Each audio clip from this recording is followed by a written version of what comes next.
Hello and welcome to another Lincoln property blog, brought to you by Ben from Walters of Lincolnshire.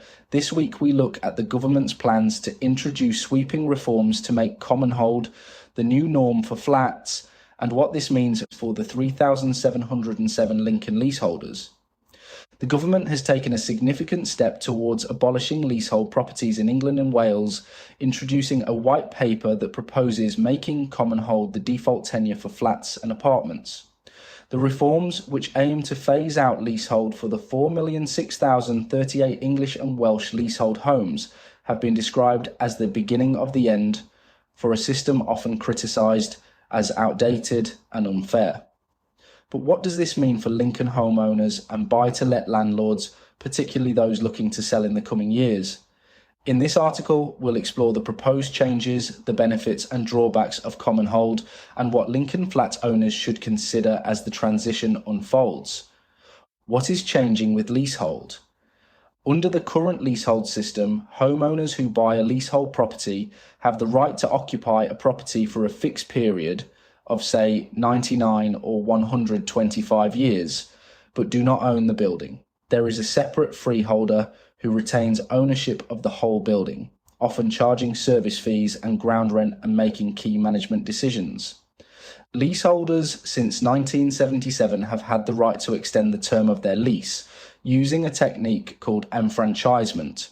However, that was always costly and very complicated and still meant as a leaseholder, certain aspects of your home were in the control of a third party, the freeholder. Since the start of the millennium, things have started to change.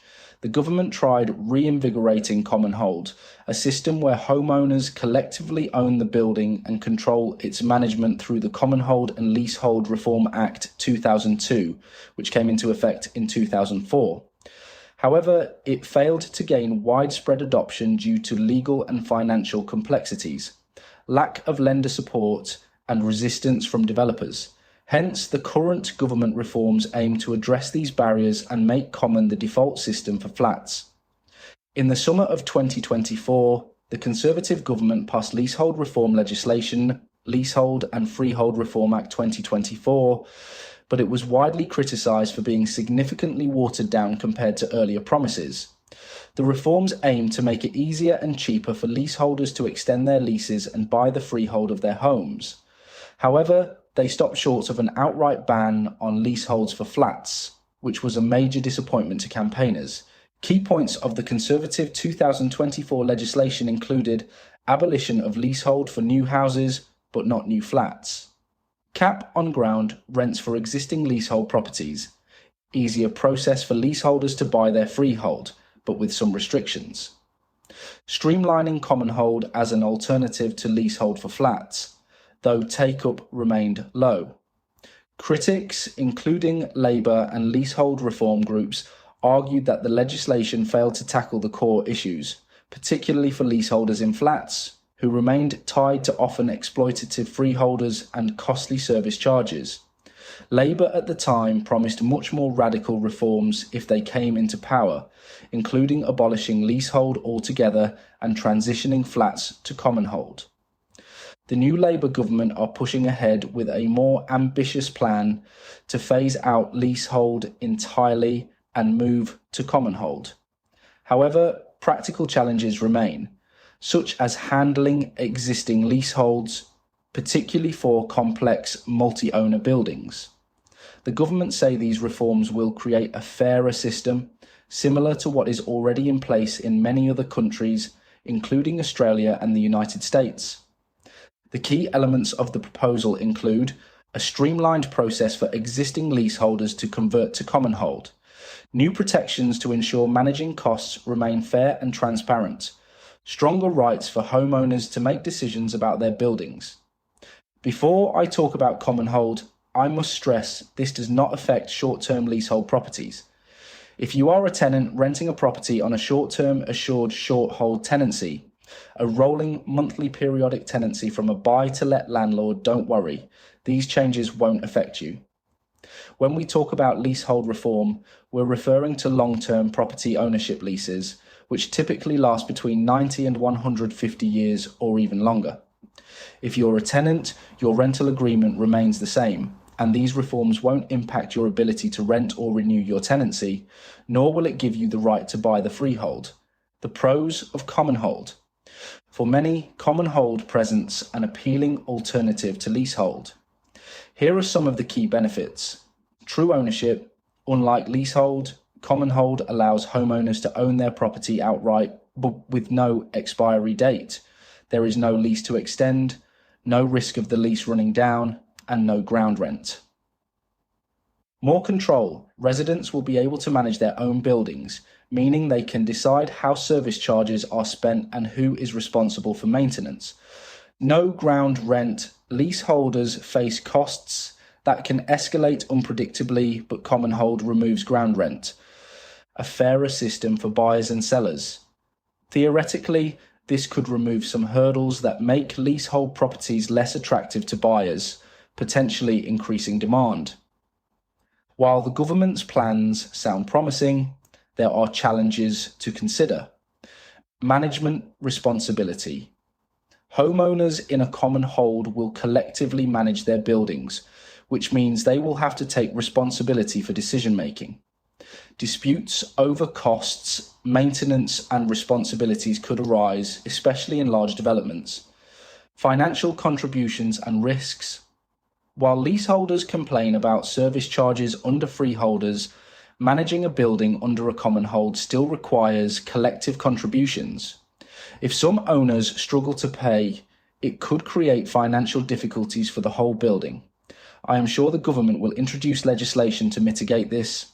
Lack of developer support. Some property developers and freeholders argue that leasehold management is more effective for large, complex apartment buildings. Some say a shift to commonhold might lead to reduced construction of flats, pushing up property prices.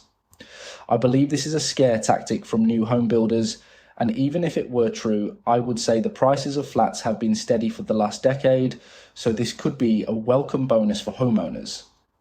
Uncertainty for existing leaseholders. The government has promised an easier conversion process, but the details remain unclear. Converting existing buildings to commonhold may require legal and financial hurdles that could slow progress. So, what does this mean for Lincoln leasehold homeowners? If you own a leasehold property in Lincoln and are considering selling, these changes could bring both opportunities and considerations. As the transition to commonhold progresses, buyers may have more questions about leasehold properties. Clear communication about the benefits of your property, such as professional management and established maintenance structures, can help reassure potential buyers. While commonhold will become the standard for new developments, well-managed leasehold properties will still hold value, especially if they offer competitive service charges and a straightforward path to extending leases or converting in the future. The impact of these changes will vary by area. In locations where leasehold flats are common, buyers will continue to see them as a viable option, particularly where pricing and amenities remain attractive. By understanding these shifts and positioning your property effectively, you can ensure a smooth and successful sale. For those considering selling, now might be the right time to act before uncertainty around leasehold reform affects buyer sentiment. At the same time, sellers with well-managed leasehold properties should highlight the advantages they still offer, such as professional building management and structured maintenance plans. My final thoughts. The government's move to abolish and replace leaseholds with commonholds is a significant shift in the property market. While the changes promise fairer home ownership, they also bring challenges that will take time to resolve. Understanding these changes is crucial for Lincoln sellers. While some may worry about how leasehold properties will be perceived, others may find opportunities in marketing their Lincoln homes proactively before the transition accelerates. If you're planning to sell a Lincoln leasehold property, it's important to keep informed about how these changes develop and seek advice on how best to position your Lincoln home in the market. The leasehold system may be coming to an end, but the transition will take time. And for those selling now, the key is to stay ahead of the curve.